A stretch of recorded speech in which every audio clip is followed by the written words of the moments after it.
चला, देवाला आमची संध्याकाळची बत्ती लावून झालेली आहे. मस्तपैकी अशी शुभंकरोती म्हटलेलं आहे. स्वामी समर्थांचा जप केलेला आहे आणि आम्ही बसलेलो आहोत अभ्यासाला.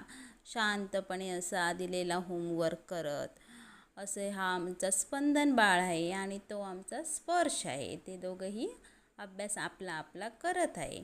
पण या अगोदर 2 मिनिट अगोदर काय झालं आहे, स्पर्श आणि स्पंदन जे दिसतंय तसं नसतंय म्हणतात ना, ते असं हे बघा भांडत होते एकमेकासोबत असे.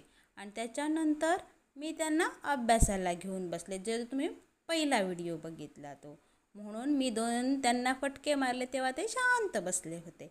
आणि आता हा स्पंदन तसाही काही करेना, म्हणून शेवटी मी त्याला घेऊन बसले अभ्यास करण्यासाठी. जोपर्यंत मी बसत नाही तोपर्यंत आमचा हा स्पंदन बाळ काही अभ्यास करत नाही. काढलं तर ते वेगळंच काहीतरी काढतो, म्हणून मला त्याला घेऊन बसावं लागतं. त्याची ना टंगळ मंगळ चुळूबुळू चालू असतं अभ्यास कर म्हटल्यानंतर. हा बघा, आता सगळ्यात आधी अभ्यास माझा झाला म्हणून तो दादाला चिडवत आहे. आणि हे आमची झालेली आहे आता सकाळी मी उठली, मस्तपैकी फ्रेश करू अशी चहा घेतली. मग मला फ्रेश वाटतं म्हणून मस्तपैकी गरम गरम चहा घेतली. आणि आमचं स्पंदन दिसतोय पाठीमागे झोपला आहे. तो काय करतो, मी जेव्हा बाहेर येते ना तेव्हा तो हॉलमध्ये येऊन झोपतो.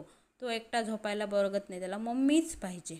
त्याच्यानंतर सकाळी पाववाल्याने पाव देऊन गेला होता, तर म्हटलं चला पटकन बसून कट करून घेऊया एका साईडनं ते. मग मला पॅक करून ते पिशवी ठेवता येते. ते लास्ट व्हिडिओमध्ये सांगितलंच, कारण मला तिथं कट करायला टाईम भेटत नाही. म्हणून मी ते एक एक करून असे सगळे पाव कट करून घेतले आहे. सकाळी खूपच धावपळ असते, प्रत्येक लेडीजला असतेच. मला मुलांचा टिफिन बनवा, काही असो. आता आमच्या स्पंदन बाळ झोपलेला आहे, त्याला मला उठवायचं आहे, रेडी करायचं आहे, ब्रश करायची आहे, आंघोळ करायची आहे, त्याचा नाश्ता भरवायचा आहे, टिफिन बॅग बॉटल असं सर्व रेडी करून त्याला मला स्कूलला पाठवायचं आहे. हे काय काय करून त्याला उठवलं आणि पाठवलं स्कूलला. त्याच्यानंतर मी आले माझ्या काम करायला. आज मस्तपैकी बटाटा भजी बनवली आहे, मस्तपैकी अशी छान अशी. आणि एवढी अजून मला बनवायची, आणि थोड्या मिरची भजी पण बनवली होती आज मी. आणि हे बघा बटाटे एवढे बनवायचे आहेत भजी. आणि त्याच्यानंतर माझं चाललं आहे जायची, आता टायमिंग होत चाललं आहे, घड्याळाच्या काट्यानुसार मलाही चालावं लागतं.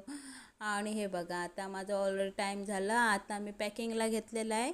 तर तुम्हाला माझे व्हिडिओ कसे वाटतात नक्की कमेंट करून सांगा. आवडल्यात लाईक करा, शेअर करा आणि सबस्क्राईब करायला विसरू नका. धन्यवाद.